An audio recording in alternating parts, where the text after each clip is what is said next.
I'm Lindsay, and welcome to the Intuitive Psychologist podcast. I'm a licensed clinical psychologist, and I've been in the mental health field for over 15 years. During my spiritual awakening, I've realized that psychology is really missing the mark. I believe that traditional therapy combined with spirituality can actually lead to long-term healing and growth. And I've actually had the luxury of seeing this happen within my own private practice, where I've tried to incorporate the two together. My intention for this podcast is to discuss my opinions about spirituality and therapy, and I like to do it in a fun way. My hope is that I'll inspire other people to explore different ways to improve their lives. But I'd also like to normalize what many people have been going through or are currently going through, so that you can know that you're not alone and that you're not crazy. And maybe along the way I can inspire a few therapists along the way to actually think outside the box and to offer their own version of intuitive healing. If this is interesting to you, then join me on this journey as we try to have fun and explore an informal way to bridge the gap between psychology and spirituality.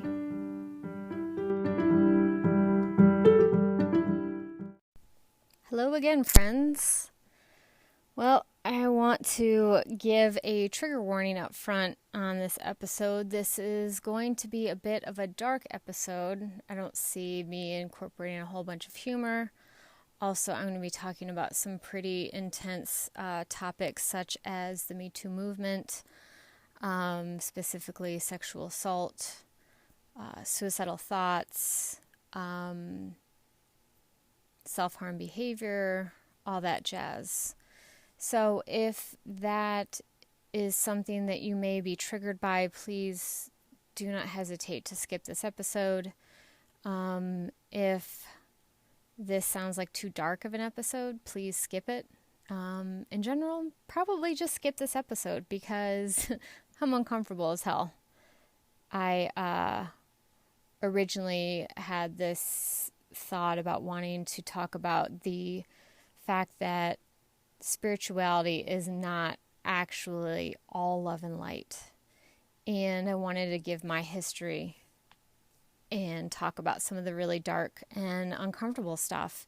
And at first I was like, woohoo, I'm going to go there. And then I started thinking about it and I was like, ooh, I'm going to go there. So, I'm going to go there. And I'm sorry for the heaviness. Again, at any point, hit stop, skip, drop this whole podcast altogether for all I care. Please, by all means, it would make me feel a lot more comfortable if nobody listened to this. So yeah, what kind of irritates me off the top, so I'm going to get my grievances off first, and then I will get into the history of myself and the darker side of becoming eventually spiritually awakened or awakening, is been thinking ever since I decided to talk about this. I've been thinking about, how do I broach this topic? How do I be sensitive to the people that I'm going to be talking about? Do I skip over details because they're not here to give their side of the story? Well, I'm not giving anyone's names, okay? And the only real super identifiable person that I'm going to be talking about is deceased. And everyone else, no names will be given, so I'm not putting anyone out on blast. But it kind of pisses me off that I feel like I can't share my truth, the facts of my truth, the facts of what I've experienced in my lifetime, and the fact that I am perpetuating this fucked up shit that we do, where we protect the victimizers at the expense of all of our victims, who continuously not only had to experience the traumatic event or events of their life, but then we have to fucking tiptoe around the fact that that even happened, and that we need to protect them because we're not in a court of law and they didn't get their moment to say their side of it. Well, I've seen what that looks like, and 9 times out of 10, it doesn't work out in the favor of the victim. And it fucking pisses me off that even in my own head as a feminist woman and a psychologist, that I am sitting here preparing for this podcast and thinking about doing the exact same fucking thing.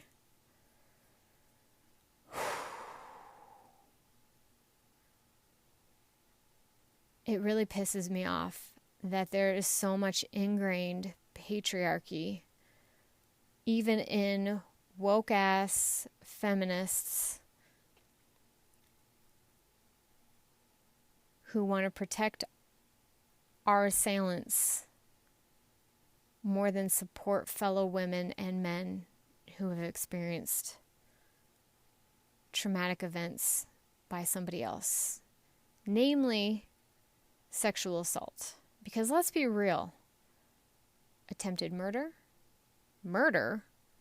robbery, theft, any of those other types of crimes, the victim doesn't have to be shamed into silence. The victim doesn't ever have to deal with whether or not they are allowed to speak their fucking truth, that they experienced something because the other person didn't get to say their side of the situation. And fuck them. And fuck that.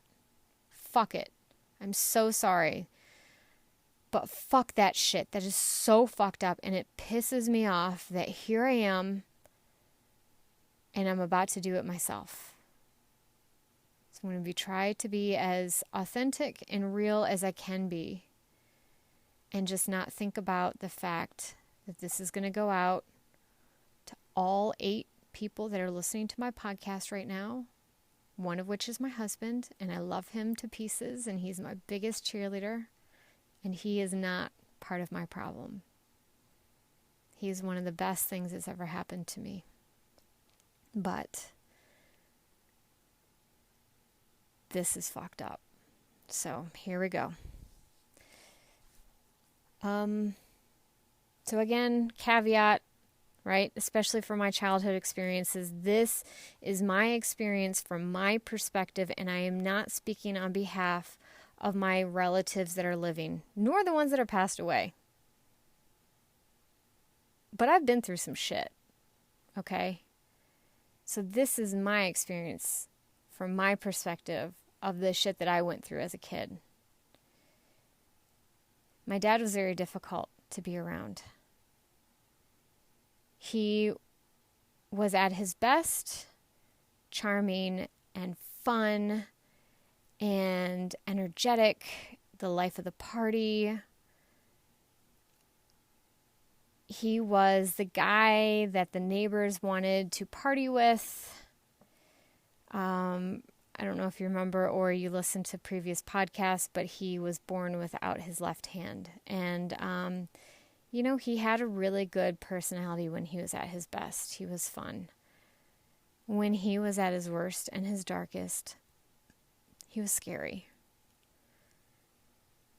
And maybe not scary to other people, but when you're a little girl and your dad yells and screams, when he puts people down, that environment can be very scary. And since the age of 4, for some strange reason, I always thought that my father had molested me. I didn't have a memory of him touching me, but I just have a memory of me being in my bed when he would come to say goodnight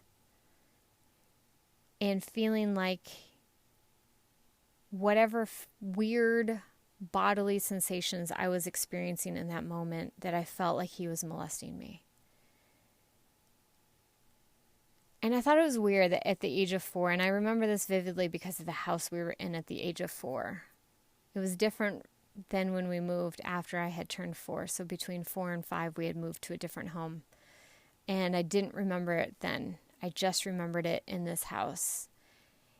And I had this weird, so this is kind of paranormal or weird, I don't know what the fuck. I mean, I'll tell you what spiritual people have told me, but in the moment, I was laying in bed, and I would just feel like my my physical body would either go from a toothpick thin or like the Marshmallow Man, and it would vacillate between the two. And I'd always feel like I was drugged. And then I would feel like he's molesting me, right? So I just assumed he must have molested me. Or, I don't know why, I thought my father at the age of 4 molested me. And so that, I went to therapy for like a long time to try to say, is this a repressed memory? Did it maybe never happen? Then it would be like, no, it never happened in my head. And then, yeah, it definitely did happen. So mind you, everything in between, right?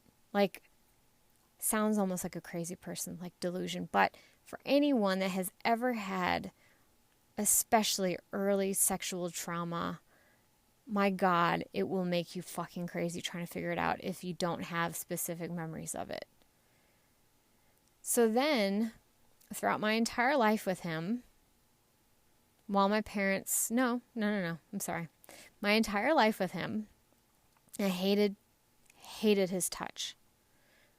Anytime he touched me, which I felt was inappropriate, the way that he would caress me felt like the way a partner would caress his girlfriend or wife.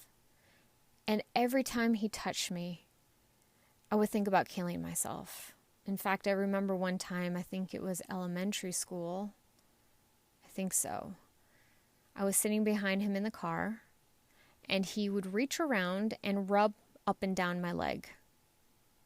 And it would make me want to jump out of my skin. And as a little girl, you can't yell and scream and tell daddy not to do it. Hell, if you even said this didn't feel right, nobody would be like, oh no, a father is allowed to touch. Oh, he's just being loving. He's just telling you he loves you, right? Sounds fucking crazy. But the only thing that makes me feel like, yes, there is something there, is the fact that I legitimately almost opened up the car door as it was speeding down the street, full force. I didn't care. In fact, I wanted it to be going fast. And I envisioned myself opening up my car door and jumping out in hopes that I would die. Somebody would hit me and I would die, because I would much rather die in that moment than have my dad touch my leg like that. And knowing enough that I know now, as a psychologist and all the therapy I've been through, I know that that means something. And the fact that to this day, at the age of 39, that is one of my most vivid memories as a child, is feeling like whenever he touched me, I would rather fucking die than have him touch me anymore. Now, I didn't attempt to kill myself. I never opened up the car door and jumped, but I wanted to. And in fact,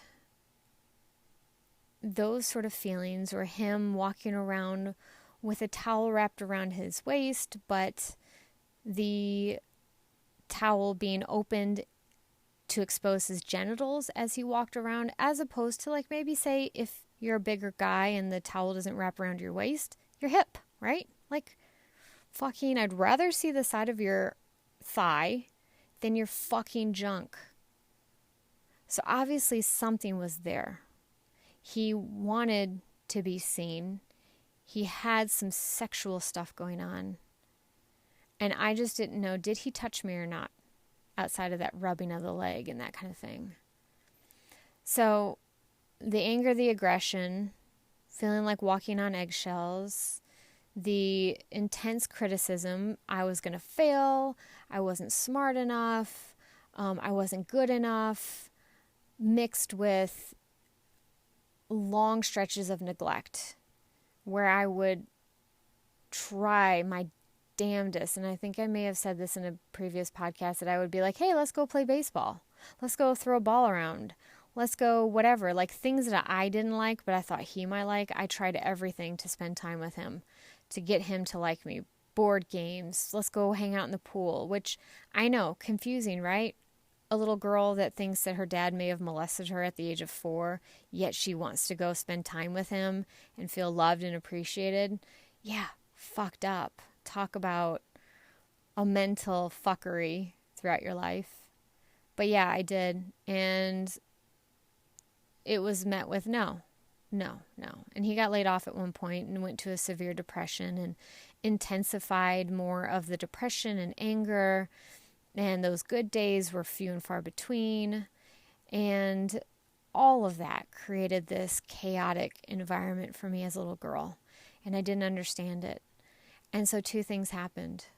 My suicidal thoughts continued to the point where I had in my diary, my sister, I believe, found it at one point, and in it said all the different chemicals from our pool that I wanted to ingest to try to kill myself. And in middle school, I don't know how it started, but I remember being in the kitchen of the main home that I grew up in and cutting myself with a knife. And that started my day of cutting.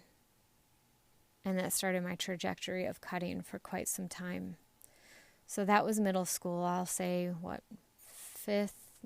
sixth or seventh grade at the latest. Because definitely by 8th grade, I was not hanging around with those people anymore. So that's my marker to say it was 6th or 7th grade. So yeah, and that was in the 90s, folks, when cutting wasn't even a cool thing at the time.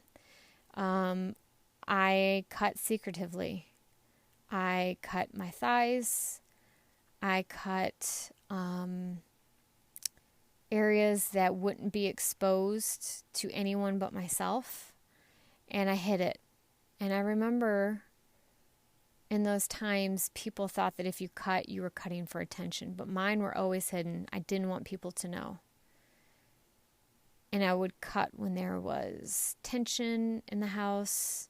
I would cut when I felt ignored and unwanted.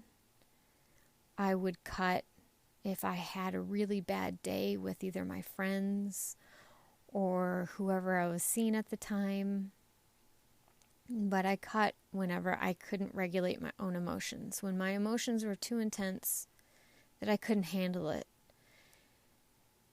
Sometimes I broke glass, which felt really good. I wish I would have stuck to that. I would have rather gotten a second job and paid for all of the glass or light bulbs or whatever I would break, as opposed to having the scars on my body to remind me of this time of my life where I was so troubled. But one day, I don't remember what caused it. Probably a fight between myself and my dad, or myself and my mom and dad. I don't remember the cause. But after the fight, I went to my room, hid in my corner in my room, pulled out my little cutting kit, and started to cut on myself. And my mom came in to console me, to sort of clean up the pieces of whatever situation had happened, because she was really good at helping me to feel good, right? If my dad said I was going to fail a test because I wasn't smart enough and I didn't study and I didn't do all these things and I was a failure, my mom would be the one that'd be like, let's go prove him wrong, which was great. And I so appreciate her for that, because she helped me with that fuck you attitude. I'm going to prove you wrong. Not always so healthy, but whatever.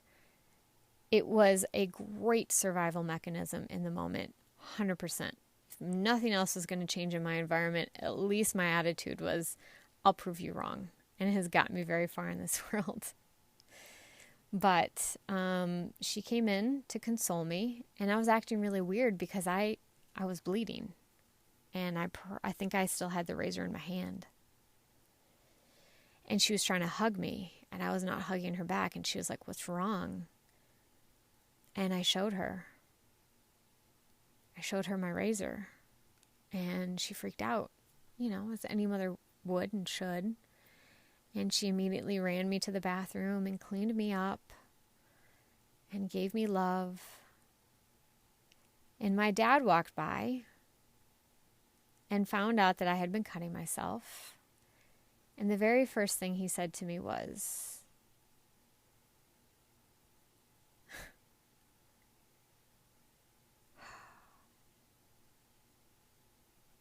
I'm so sorry.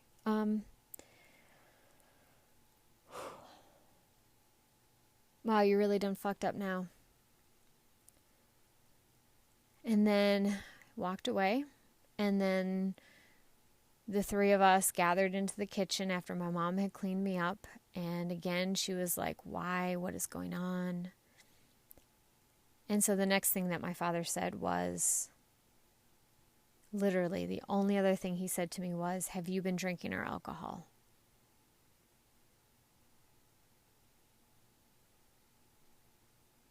Dads out there,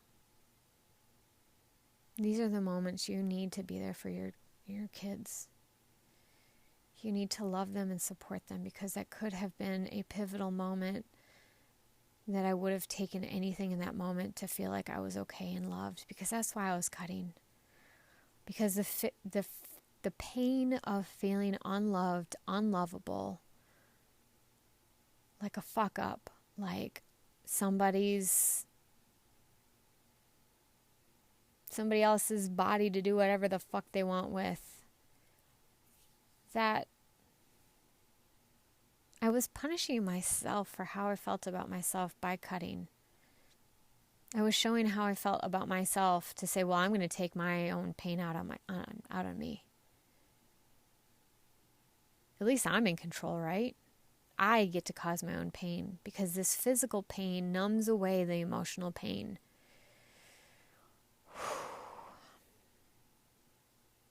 I think probably in that moment was one of those many moments where I was like, and I give up on you.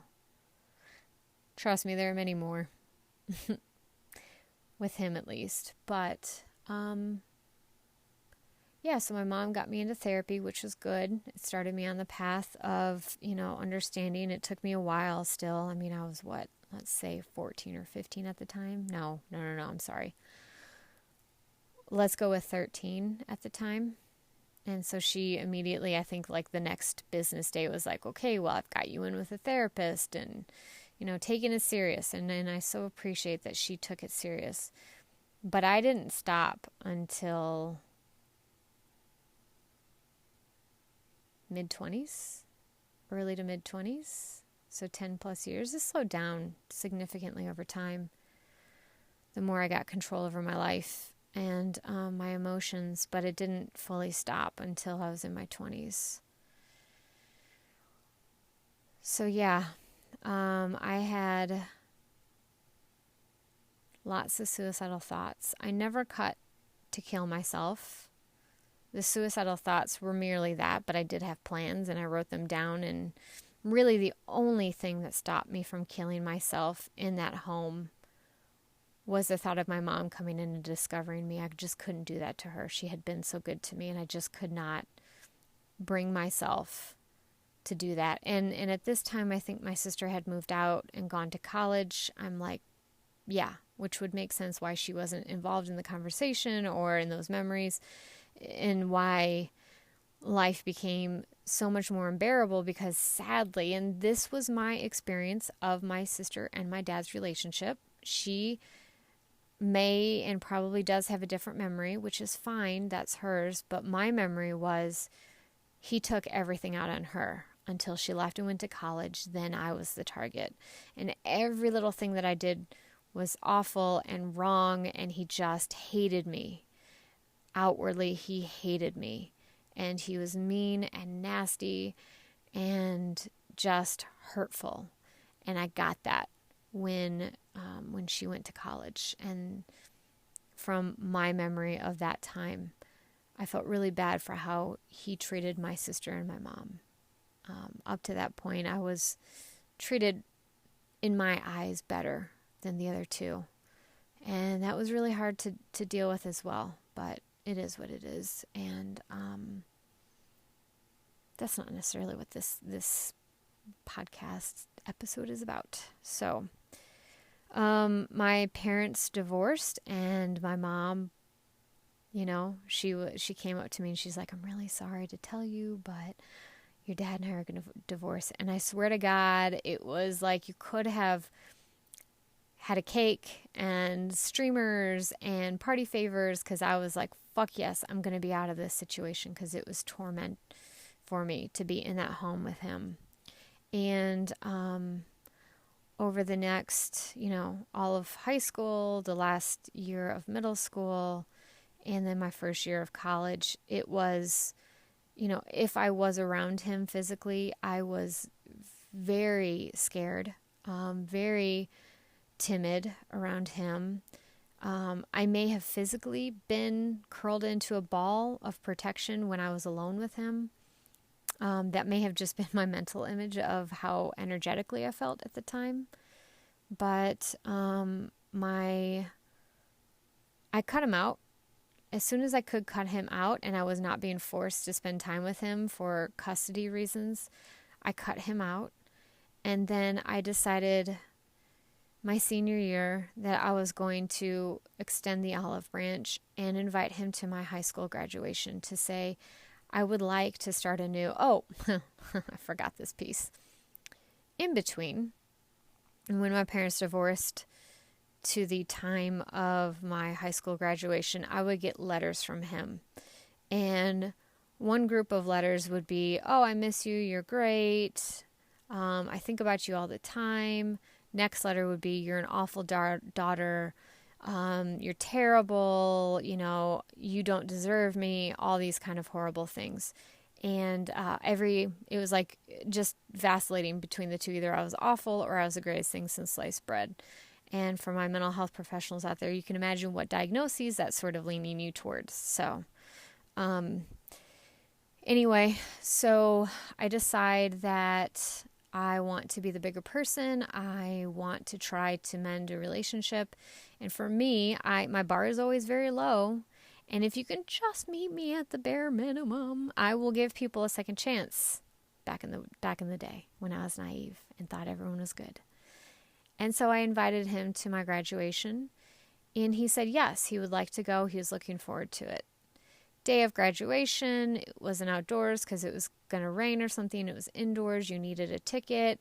I gave all the tickets to my mom. I said, Mom, can you please wait? Dad's coming. Make sure he gets the ticket, blah, blah, blah. So then, when you're the graduate, you're back in a hall waiting for like an hour to have everything start. So I don't know anything as to what's going on. And this is back before cell phones were a thing. And, we come out to the ceremony, and I'm looking all around. I'm trying to find my family. After a few minutes, I finally spot them. And I don't see my dad, and I'm trying to be like, hey, like head gestures and looking all over for him. And I swear to you, I probably spent at least a third, if not half of the ceremony looking for my father to see, did he show up or not? And ceremony's over, and I go up to my mom, and I don't know if this is the first thing I said to her, but it feels like it probably would be, and I'm so sorry for that if this is, but I probably was like, hey, did Dad show up? And she was like, no, he never showed up. In my head, I thought, okay, well, something had to have happened, right? Like he came in late, or didn't get a ticket, or something happened, and, it prevented him from being there. So I decided to, once we got home, probably after, I did pleasantries with people for the graduation, I remember being in my mom's kitchen and calling him to say, hey, were you there? And his words to me were, no, I wasn't.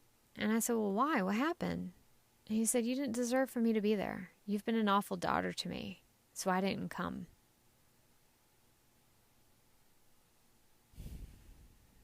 And in that moment, I was like, all right, fuck him. I'm done. I'm done giving him second, third, fourth, fifth, sixth, seventh, eighth, ninth, 10 chances, right? How many times are you going to let somebody fucking stab you in the heart, stab you in the stomach, piss on you, burn you, and then be like, yeah, no, you're my dad. I should probably let you have another chance. It's like, no, bitch, you don't. You just don't at some point. So I cut him out. I did not tell him where I was going to school.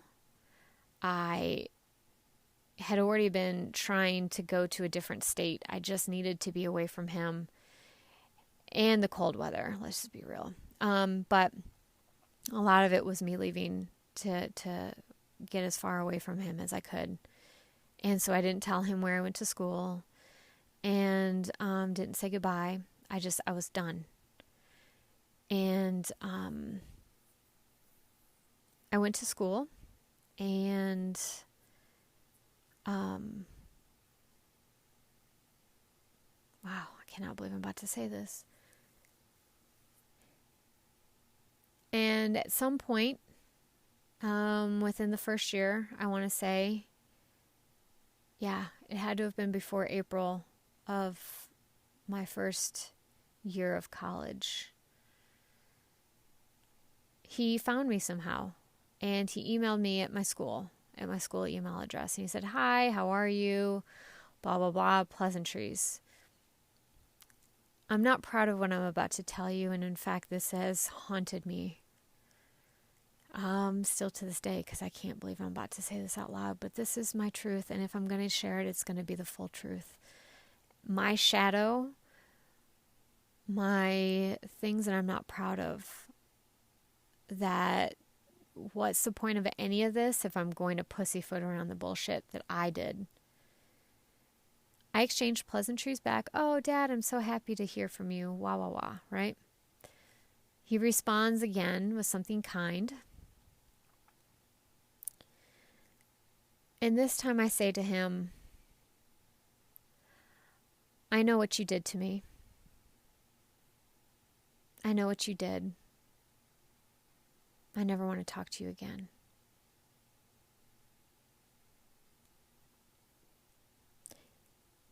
And I don't remember the specific time frame, but it wasn't short after that he took his life. And I feel responsible for that.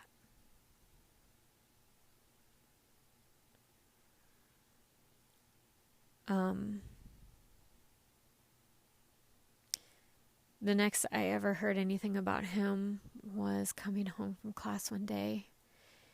And back in those days, this was this is year 2000. I was still very much into rap. I loved rap music for ever since middle school, when Snoop Dogg first came out, and I got my hands on his album, and all the rap music of the 90s was just my fucking jam, and I still loved it into the 2000s, and I still love it to this day. But back in those days on our not a voice recorder, answering machine, there it is, on our answering machines, it was a trend to play a song. And I'm a freshman in college, so you better believe "Back That Ass Up" was the song that I had as my oh my God. It was the song that was on my answering machine, and I came home from class. I saw I had a message. It was my uncle, my dad's brother, and he said, "Congratulations, Lindsay, you got what you wanted. Your dad killed himself." And he made some disparaging comments about the song that I had playing on my answer machine, and that was how I found out that my dad killed himself. And what's so crazy, and again, this could be memories, filling in gaps and making it sound fun, but I feel like seconds later, the school counselor was knocking on my dorm room. She was trying to tell me that my dad had taken his life, but that wasn't how I found out. I found out because my uncle congratulated me that I got what I wanted. And my mom was trying to get somebody there to me because I wasn't living in the same state anymore. She couldn't do it. She was trying to physically get somebody to me as soon as possible to let me know that my dad has taken his life. He was dead by his own hands.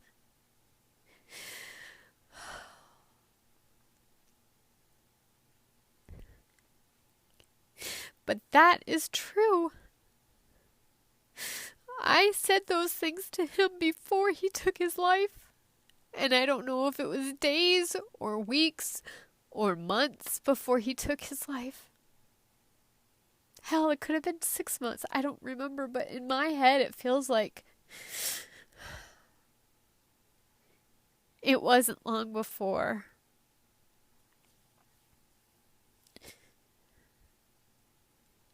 So,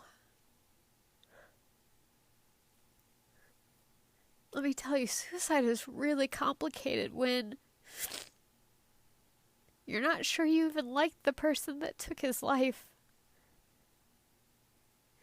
Even though I can have empathy for the fact that he was a suffering soul, because people that are happy don't treat their children and their wife the way that he treated us, from my perspective.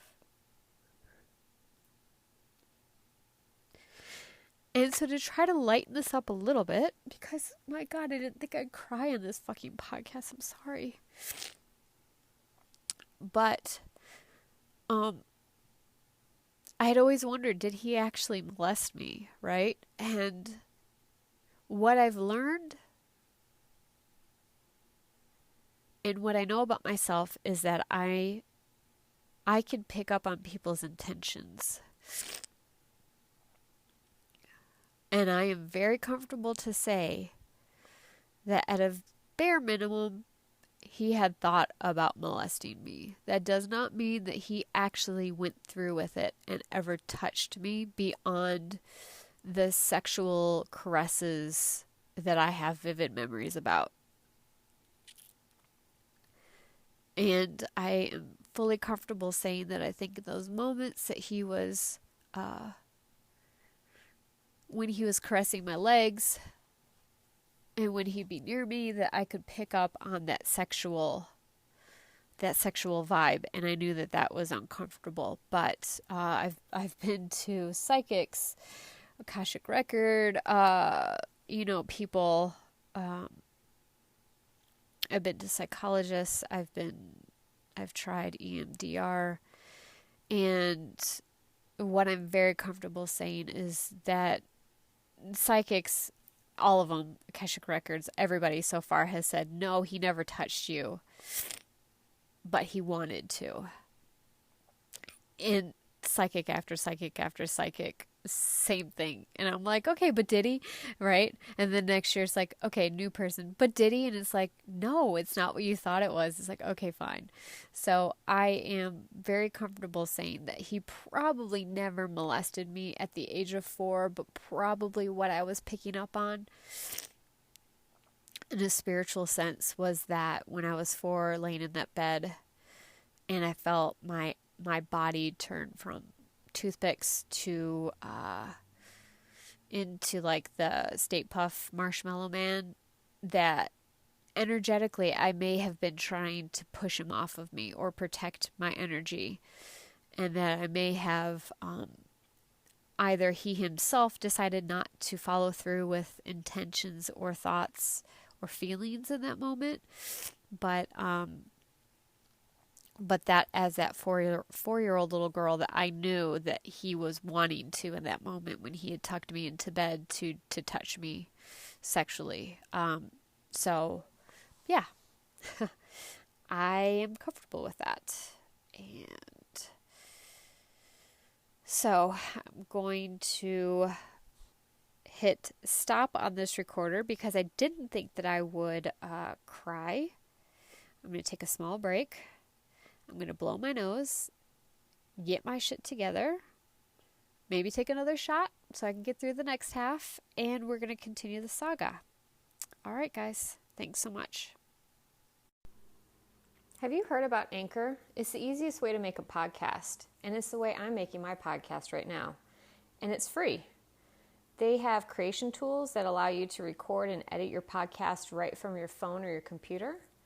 And Anchor is going to distribute your podcast to all the major important places you would ever want, like Spotify and Apple and so many more places. And you can make money from your podcast with no minimum listenership. It's everything that you need to make a podcast all in one place. I love it. It's so simple. So download the free Anchor app or go to anchor.fm to get started. Alrighty, I'm back and I blew my nose and I think I'm ready to continue this little saga drama. Alright, so as you can imagine, my relationship with men was quite difficult growing up. Never felt pretty enough, never felt good enough, and there were several times where boys would touch me or do things to me in high school that I wasn't actually comfortable with, but that I would allow to happen because I thought, this is what you do, right? You just let things happen. And I'm not necessarily blaming these guys because I probably overtly was giving clues as to the fact that I was enjoying what was happening, that I was enjoying the massage being, somewhat erotic. And I probably was giving off a wrong impression about who I was in general and, what I was okay with. Because to be honest, I don't think that I really knew how to say no or how to, I don't know. I didn't know how to have a voice. I didn't know what it even meant for me to have an opinion, let alone speak it out loud. So college, I think that this was after my father's suicide, but timelines are kind of rough for me nowadays.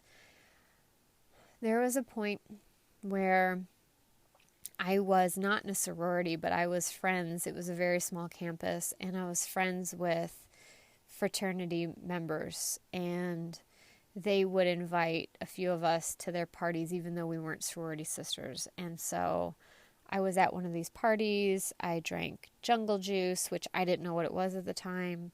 Didn't taste like it was super alcohol-y. I mean, I could taste some alcohol, but I didn't realize how much fucking alcohol. And I started to be promiscuous with a guy on campus. And we were touching and kissing and doing all these things. And we decided we would go back to my dorm room and, I guess, hook up. And we got back there, and the room started to spin, and I went to my bathroom, and I threw up. And I was very clear with my no. And I said to him, so I just threw up. I'm feeling very sick. I'm going to go to bed. So I totally get if you're done and you want to leave, that's fine. And naively I said, if you want to stay and cuddle tonight, you can stay here and we'll cuddle. But that's it.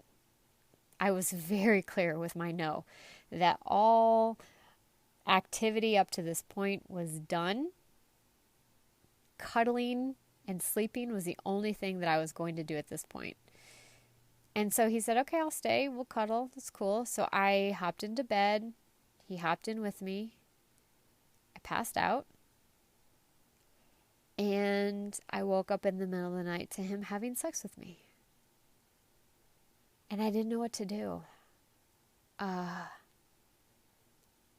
So in my woman brain, I thought, well, pretend like you're starting to wake up and then he'll stop. And he didn't. And so I pretended again. And he didn't. And I think I tried a third time until he finally just finished. And so I laid there and eventually fell back asleep for just a little bit. And then I was pretty much awake the rest of the night, like oh my God, he's laying right there. Like, what do I do?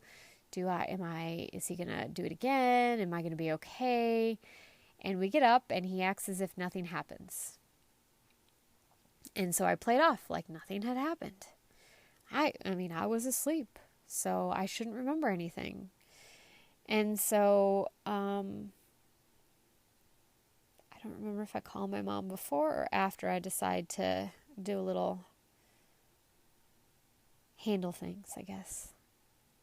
So when we had gotten up the next morning, he was like, hey, let's hang out. And I was like, all right, cool. And because I know this sounds weird. If you haven't been in this situation, it doesn't make sense that somebody that just got assaulted is going to be like, yeah, let's hang out. Totally cool. I'm down with that. In my mind, I was just saying yes to everything to get him out of the room.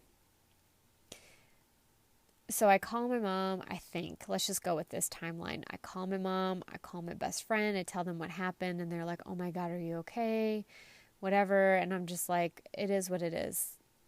And I couldn't call it rape. I don't think I called it rape until like maybe 10 years ago. And I may or may not have said this, but I'm almost 40. So yeah, it took me a while, even as a psychologist, to call it rape. And so I decide I'm going to actually go out with him. And by go out, I meant all I agreed to was walking around campus out during the daytime.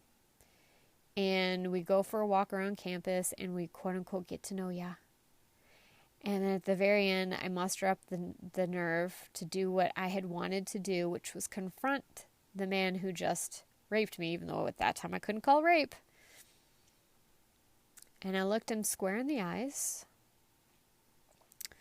And I put my hands on his shoulders. And looking him in the eyes, I said, I know what you did last night. And as I looked him in the eyes, I kneed him in the balls. And it took a second, and then it like registered on his face, and then I walked away. And low-key felt really good about that. I really only saw him once after that. I was like hanging out I was hanging out with a friend. I'd only told maybe 3 or 4 people total in my life, right? My mom, my best friend that wasn't on campus anymore. I definitely remember one girl on campus that I entrusted this information to because it was a mutual friend. And that may have been it. There may have been a 4th person that I can't remember, but who knows? Anyway, she and I were hanging out. We went to one of her friends' houses or somebody adjacent to her knowledge, and he ended up being there. And he came up to me, and I will give him props for this. He did come up to me and apologize, and I had no fucks to give him.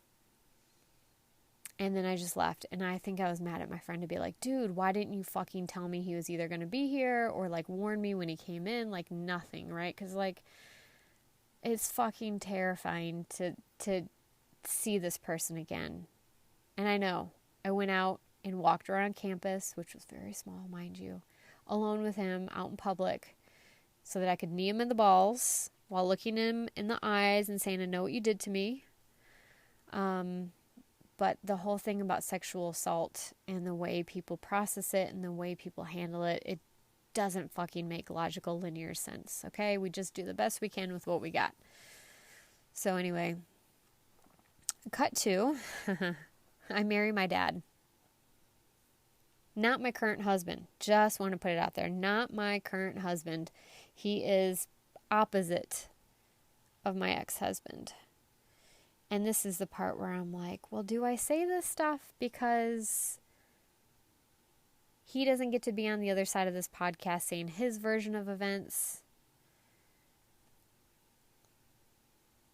And maybe that is fucked up. But you're not going to get his name. You're not going to get any more details about him. For all I know, I've been married 6 times, and you don't know which husband this is. All you know, it's not the current one. Anyway, I married my father. Not like literally, okay, folks? Not in Utah. Sorry to all my Utah peeps. But I married the same sort of energetic imprint of my father was my husband. And he had shown some violent tendencies prior to the marriage. I remember my family was visiting from out of town, and we had a 2-bedroom apartment that we shared with a friend. And he wasn't my husband yet, but he wanted to go have sex in our bedroom, which was like shared the wall with the living room where my family was hanging out. And I was like, no, I'm not having sex with you right now. Like, my family is here in the other room. They're not here for very long. There's no reason why we need to have sex right now in the middle of the day in this room. And he got very pissy with me. And I don't remember if it was this particular incident or if it was something else that triggered him. But it may be that we were kind of fighting about this for days on end, and that maybe the culmination was we were alone in our apartment. Our roommate was gone. I think he was at work. And we were arguing about the fact that I didn't want to have sex with him at this time. And he pinned me against the wall. And all the details you're going to get is that he was much larger than I am. I'm a very petite person, so it doesn't take much to be larger than I am. But he pinned me against the wall, and every time I tried to like duck underneath or move out of the way, he would change his positioning and keep me pinned against the wall. And it got to the point where I got scared, and I thought, I've got to jump out of our multi-story. Like, we were not on the bottom floor. I was not jumping a foot out. I was like contemplating, because I was trying to leave out the front door, and he was preventing me from leaving out the front door, and I kept saying, I want to leave. And so I was thinking, well, the only other way out is our back patio. And so I was going to jump, and I didn't care how it was going to hurt me. And eventually he did finally like let me free from his pinning me against the wall, but that was very scary to me. And I was ready to leave him, and I should have, and I didn't. And in fact, some good friends of mine, male friends, were like, you deserve better, you shouldn't put up with this. And so my solution was, well, we'll go to therapy and fix this, right? And so we did. We went to therapy. We didn't fix it. I did get to do some really good work because I was doing individual with her, and then I think we were doing couples as well. And so she and I were doing some pretty damn good work about like dealing with my daddy issues. Shocking that, dealing with daddy issues and, dating my father at the time. And then I wanted to separate. I wanted to move into different homes, right? So I would like leave the apartment, or he would, and then we would go to counseling, and then at the end of counseling we would decide whether or not it was smart for us to continue to be together. Like, in hindsight, I had good boundaries. I just didn't stick with my boundaries. That was my problem. And he talked me out of it, and he, guilt tripped me and gaslit me and all that fun terminology we use nowadays about people who are manipulative. And so I went back on my boundaries, and we didn't move out, and we did continue therapy for a while, and we eventually moved to a different area. We stopped obviously seeing her because we were too far away now, and we were isolated because now he and I were now in neutral territory where neither one of us knew anyone. And we were isolated for the first year, which was perfect for him. And I was not happy in my life, and I think somewhat I knew what was going on, and somewhat I didn't. Somewhat I was delusional and told myself everything's fine, relationship's fine. This just is how relationships are. And he proposed, and I want to say 6 to 8 months later, we got married. And granted, I hadn't forgotten that happened, but I thought, okay, well, like we worked through it. We're fine now. He won't ever do that again. It was a one and done kind of thing. So then we get married and we end up moving closer to where we were going to school and where I was starting to develop friends through one of my through one of my jobs. And I had a really good friend. In fact, one of my friends that I had told you about with the paranormal stuff was my best friend at the time. And he was my rock. And my ex-husband would get jealous because he and I, my gay best friend, would hang out and have like happy hour together and chill. And we would always do things, just the two of us when my ex-husband was at work. And then as soon as my ex-husband was off of work, he was always included, and we would always, the three of us would hang out, or the four of us, or the six of us, or whoever. But it was always my ex-husband, was always invited to hang out with us. So he was never excluded. I just want y'all to know that. And he would get so jealous of us. Gay as gay can be. Like, there's no question he was gay. There's no hints of infidelity. He just happened to be my best friend with a dick. I'm sorry. He just was. And so it happened that every weekend we would end up, my ex-husband and I would be in a fight because he'd be like, you spend too much time with him. If the three of us wanted to go see a movie and it wasn't the one that my ex-husband wanted to see, he would throw like a little temper tantrum. And then my best friend and I would just be like, whatever, just do what you want. Like, it's not that big of a deal to us. It's not worth the conflict. So he'd always get his way and we'd always be fighting. And one day I finally was just like fed up with it. And I said, fine. You want to fucking have a temper tantrum? That's fine. I'm actually not canceling my plans this time because we're in a fight. And so my friend and I left and we went to a bar that none of us had ever been to. And I put my phone away because he kept trying to like text me and call me. And I was like, I'm not dealing with this. The whole point is I need to get away. I need to clear my head. I'll deal with this later. And so I left the phone in the car. We had some drinks. And maybe an hour, 2 hours later, who walks into the bar but my ex-husband? And he's pissed.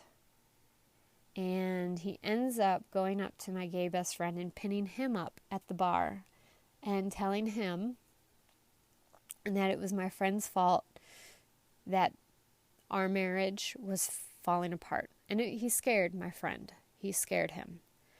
And then he came up to me and grabbed me by the arm and said, you're coming home with me. As if he was my father. And I was like, oh, hell no, I ain't coming home with you. But, okay, so how I actually said it was, get your hands off me. Get your hands off me. Get your hands off me. And he kept trying to argue with me about how I was going home with him. And all I kept saying was, get your hands off me. Get your hands off me. And it felt like it lasted for 10 minutes. May have been all of like 30 seconds to 2 minutes, but it felt like 10 minutes. And at one point, one of the bar workers like walked past us and like kind of looked at me funny because I was just like frozen in fear and looking away from him and just saying, get your hands off me, get your hands off me, get your hands off me. And eventually he took his hands off me and he left. And so I think that weekend he like went to be with his mom, and my friend and I went for a hike and we talked about this, and I was just like, I don't fucking know if I can do this anymore. Like I just can't stand fighting all the time over nothing. Like, I'm sorry I have friends, and I'm sorry that you're not being excluded from friend time. You're always with me. I'm never not with you. I am sacrificing who I am as a person to make you happy. And then I can't even have a few hours of friend time, chit-chatting and just being silly and having cocktails, like whatever. So we decide when he comes back from spending time with his mom that we will go into counseling. And I agree to this because I'm like, look, I'm married. Like, I'm not going to give up on this relationship. I did say till death do us part. And so at least I'm going to fight. And so we go to therapy. I think I only went once. Because in the entire therapy session, I was trying to explain why he, as the physique that he had and my body was scary to me. And why him grabbing me by the arm and not letting go for enough time that it scared the shit out of me, and he scared my friend with his physical presence, and he couldn't understand. And his only point was, but she left. She's not allowed to do that. That's not right. And so after one session, I only remember going to one. We may have been to two. It may have been I went to one, he went to the second one, because I was like, I'm done. I'm not doing this.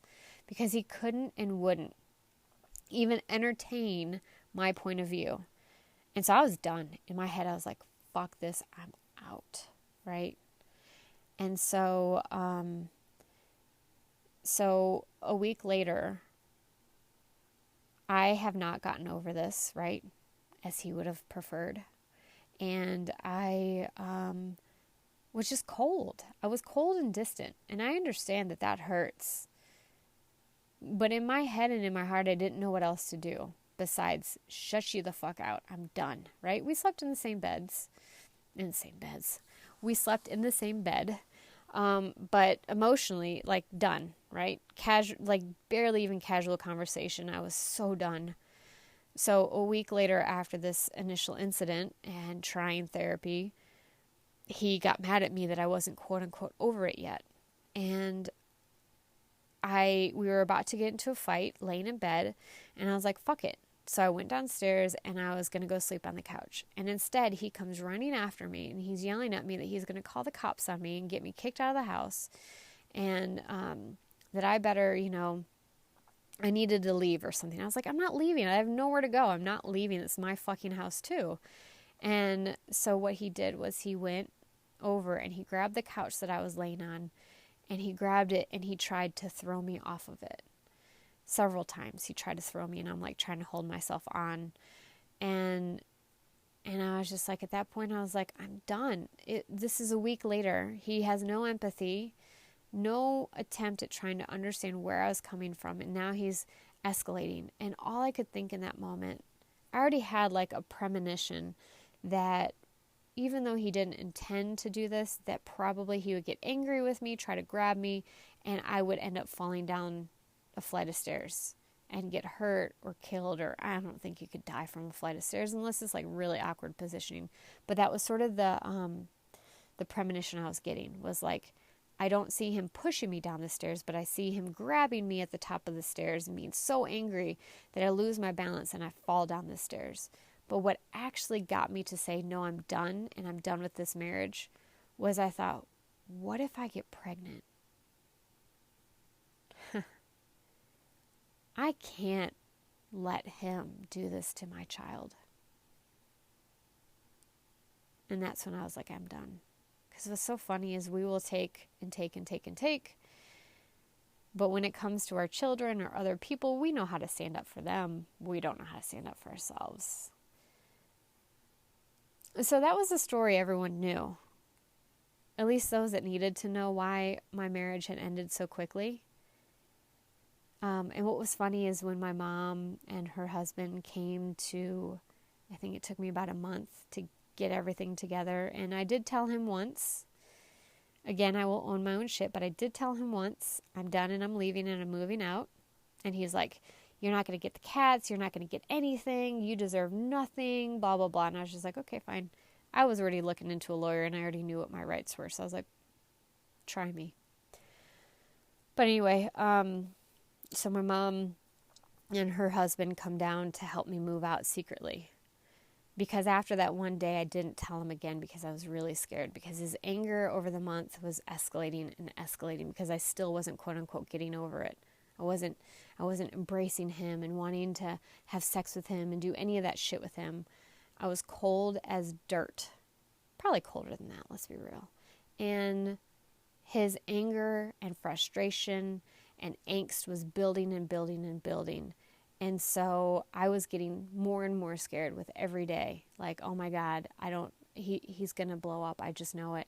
And so my mom came down, her husband, and we rented a U-Haul, and we had to pack everything that I was willing to take in a few hours span of time while he was at work so that I could secretly leave and not get assaulted, because that was what I envisioned was if he finds me doing this, he's going to try to kill me or hurt me.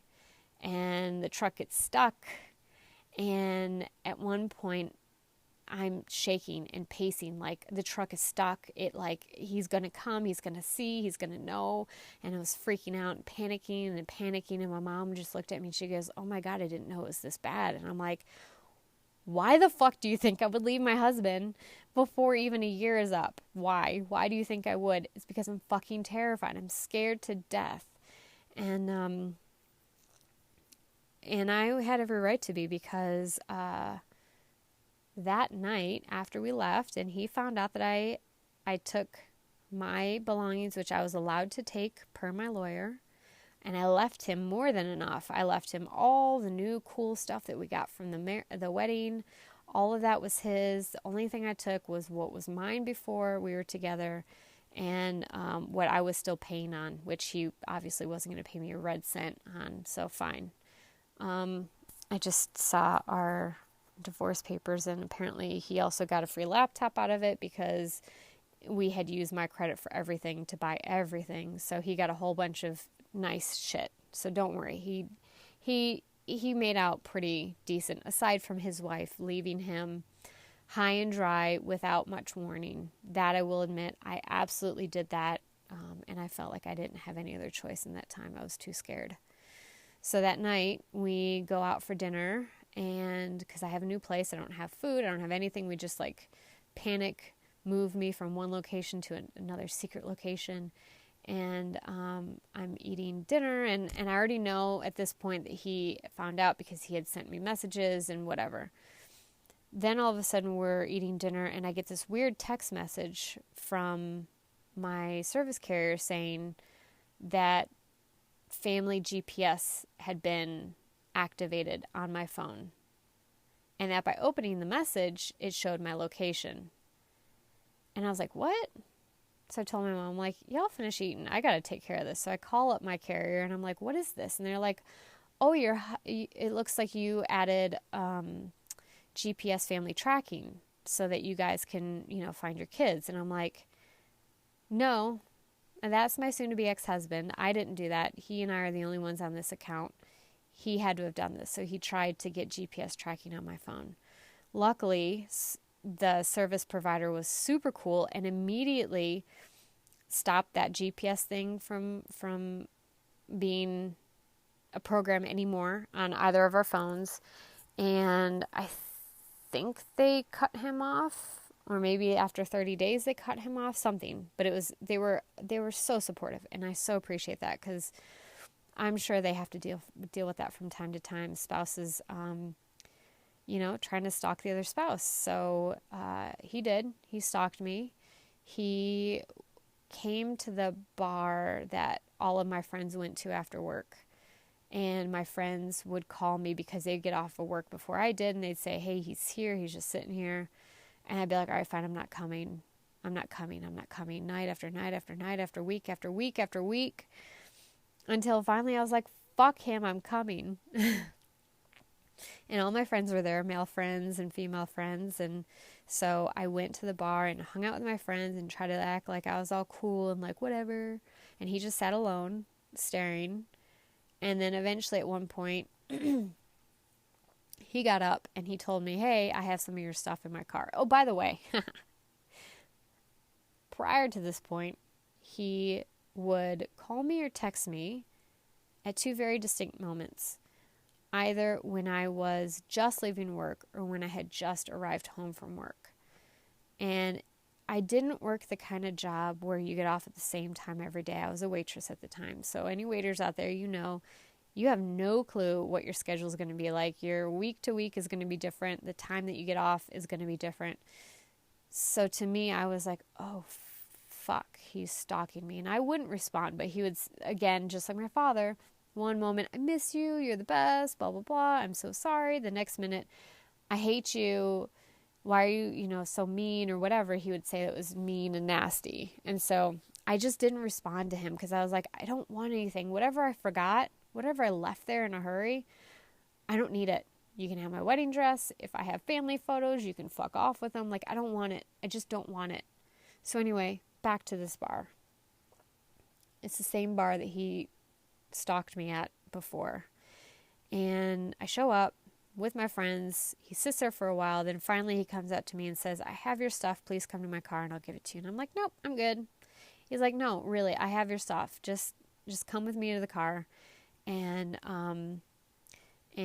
we'll, and I'll give it to you. And I was like, no, I don't want it. Whatever it is, you can have it. And he's like, seriously. And I'm like, how about this? Bring the bag in. Bring whatever it is in, and you can drop it off here in the bar in front of all of my friends. He's like, well, it's a lot of stuff. And so what I agreed to was, I will meet you at the front of this bar, and you can drop the stuff off in the front of the bar. But that's all that I'm doing. And so he agreed to that. And I brought all my male friends. They had my back. He had shown up to my work a few times already, scaring me and like making me just like hide, because obviously he knew where I worked. And so my guy friends came to the front with me, and when he came up with my bags, plastic bags of my stuff in it, his face totally shifted, and he, I guess, didn't think that I would actually go there with men to protect me. And he kind of got sassy with me, because before he was nice. He was all like, no, it's no big deal. Just come to my car. I'll grab, you can have these things or whatever. And so when he walked up to the door and he saw me with these guys, he got kind of an asshole-ish to me. And he's like, what are you so afraid of? You afraid that I'm going to find out where you live? Because I already know where you live. And I'm like, oh yeah, really? Where?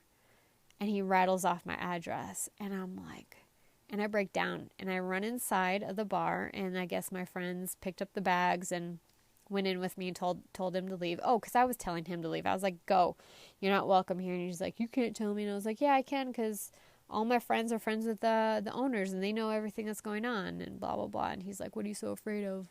And I'm going to find out where you live? I already do. So anyway, and that's when it all hit me. Yeah.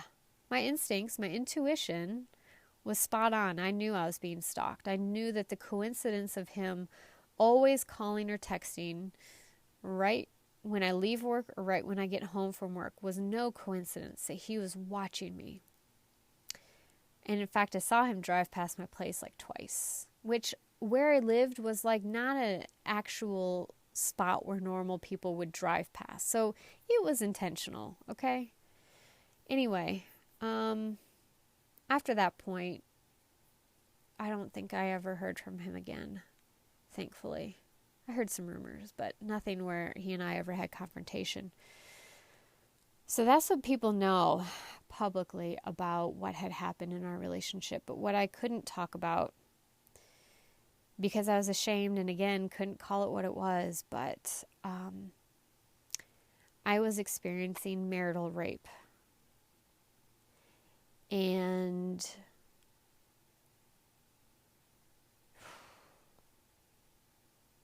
the way he did it was super manipulative.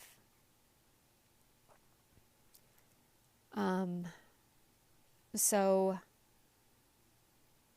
since I was waiting tables, going to school, I had a lot of stress, a lot of pressure. My body hurt a lot.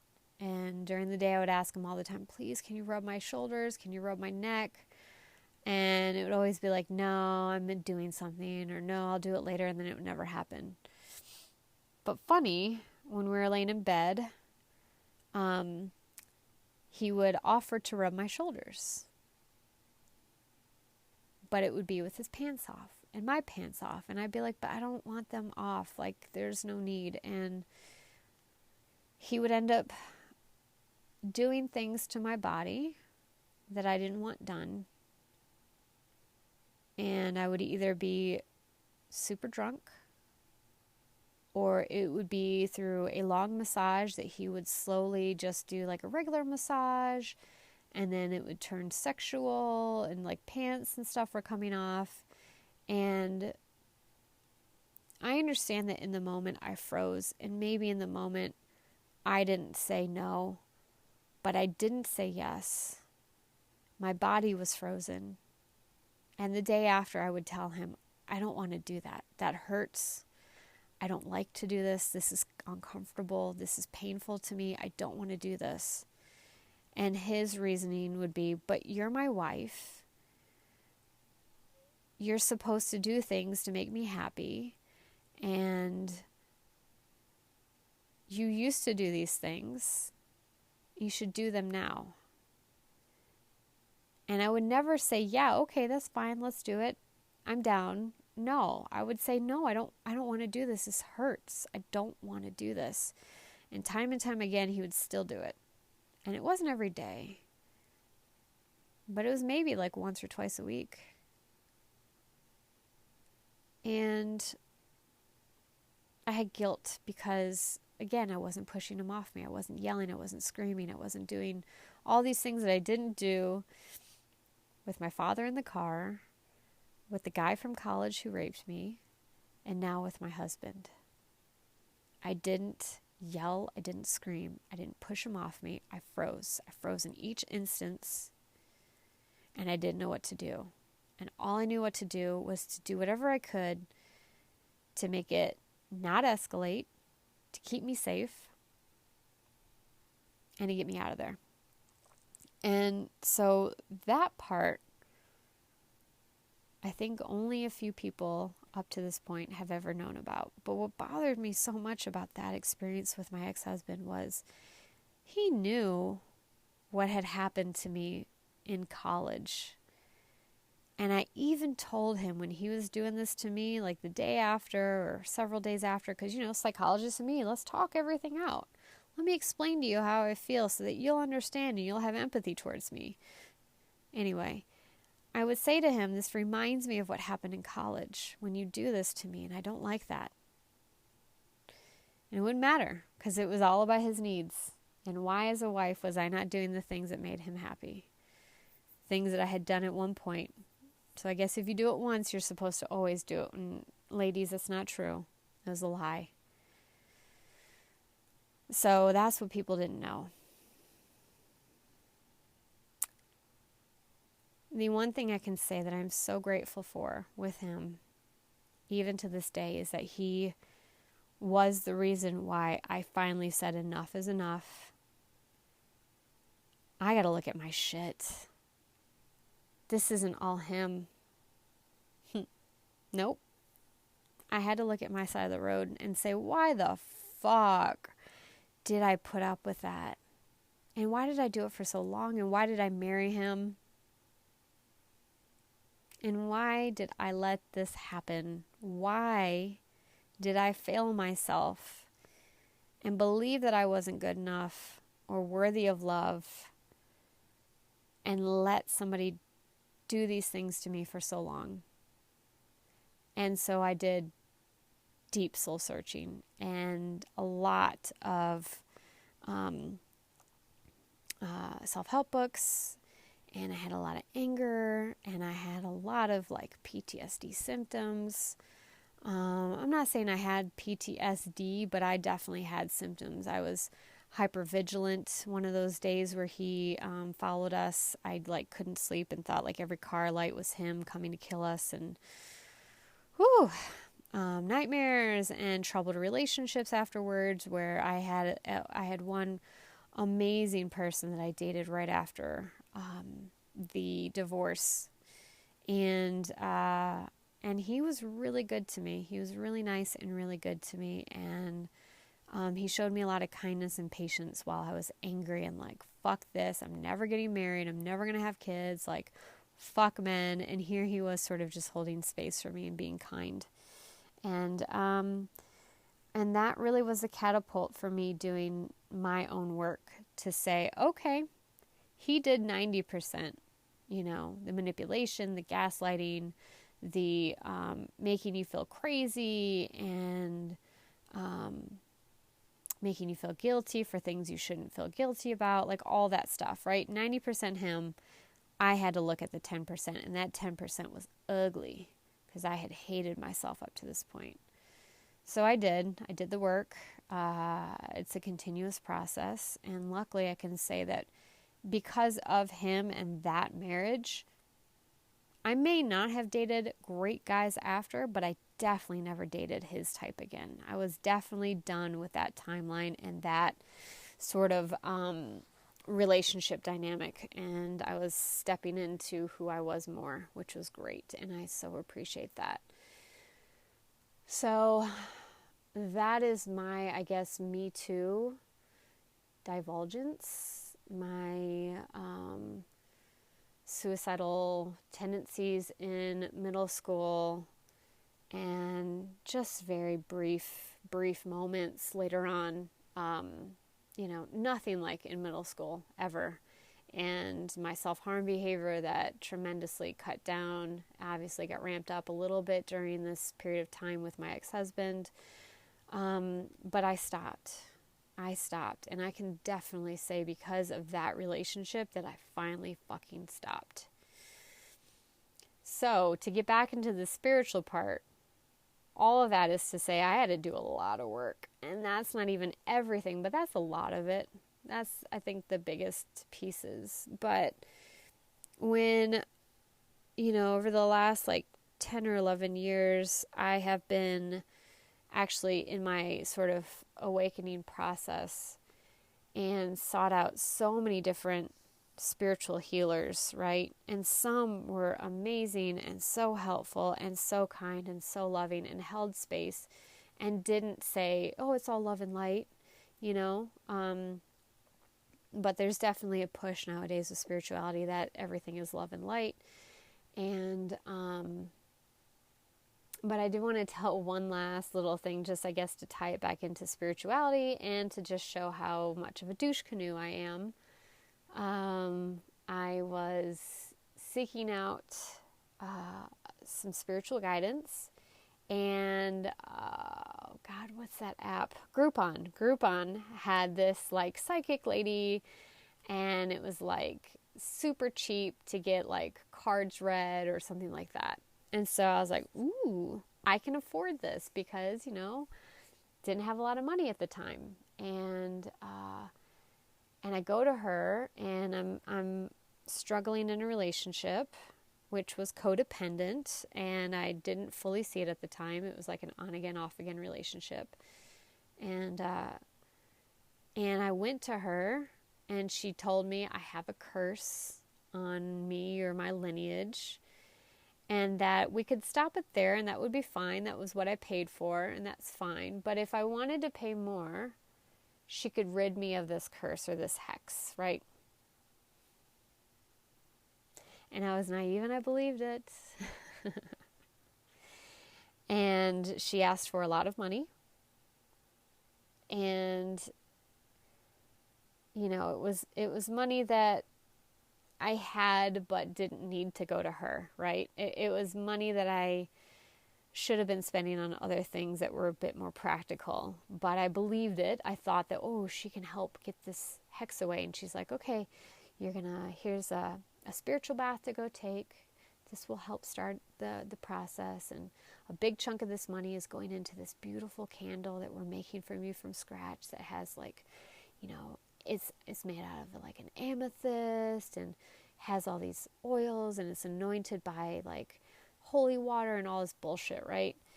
And what was funny is I never to this day have seen this magical candle that I was supposed to burn to help get rid of this hex.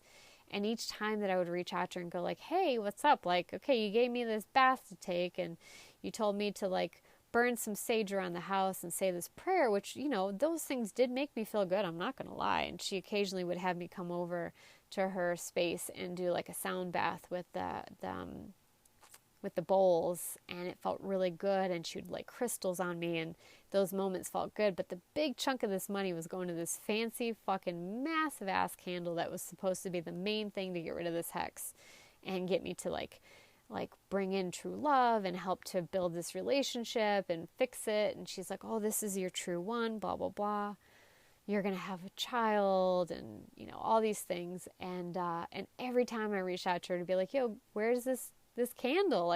How much longer? I gave you a lot of money. When is this happening? Oh, yeah. I'm so sorry. I'm just so busy. There's so much going on. I have so many I'm doing prayers for you right now, blah, blah, blah. Dude, I was naive. I was naive. And I gave this psychic woman too much money for some bullshit that she didn't provide. And I would love to lay her out because she's a fraudulent piece of shit. But I'm not. Because that's not what I'm doing. I'm not laying people out. Karma will come if it hasn't already. But just know that that is a ploy in the spiritual world, is for them to tell you that they're the only ones that can heal you, that there's a hex or some sort of like curse on you or your family, and that they're the only ones that can reverse a hex or curse. And I'm just going to tell you right now, everyone else that's legitimate says that if that is even true, a hex or a curse, you can cure yourself of that if it is true. But 9 times out of 10, that's not even actually true. Like, nobody has that kind of control or power over you or your family over any generation. So just know that. And so yeah, I was a fool. I fell for that little bullshit. But the reality is all the answers are actually inside of you. All of the healing is within inside of you. So if anyone tries to tell you that they are the only cure for whatever ails you, that's a load of crock. Run for the hills. Yeah, I guess it was another one of those really embarrassing moments that I just didn't want people to know about me, but I figured it's spiritual, I'll tie it in.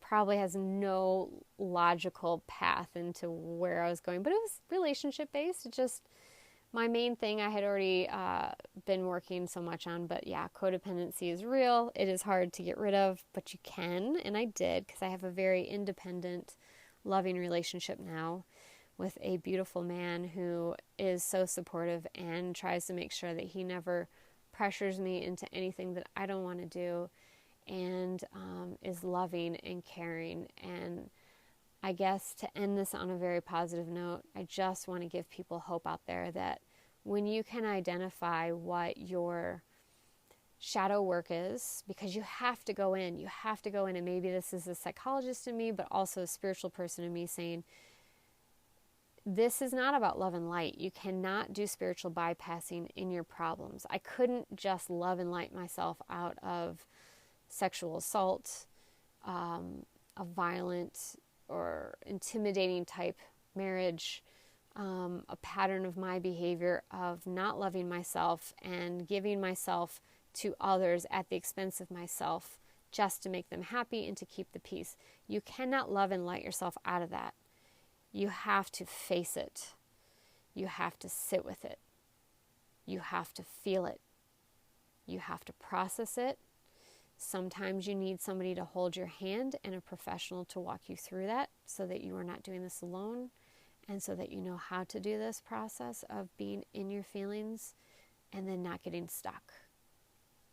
And then when you can feel your feelings to the point where you're actually making yourself better and not getting stuck into pain, then you will transform yourself and you will be able to have a beautiful relationship with a partner or a job that you love or the friends that care about you or what have you. You don't need some whack job person saying, I'm the one that can fix you. You can fix you. And know that all of the answers are within inside of you once you learn how to, or you take the time to step aside and listen to your internal guidance, your intuition, and your higher self. And with that, I think I have filled your ears and your heart with enough darkness. I will leave you with that little bit of light. And I just want to remind you folks that you are not alone. You are not crazy. And the light is always inside of you. Take care.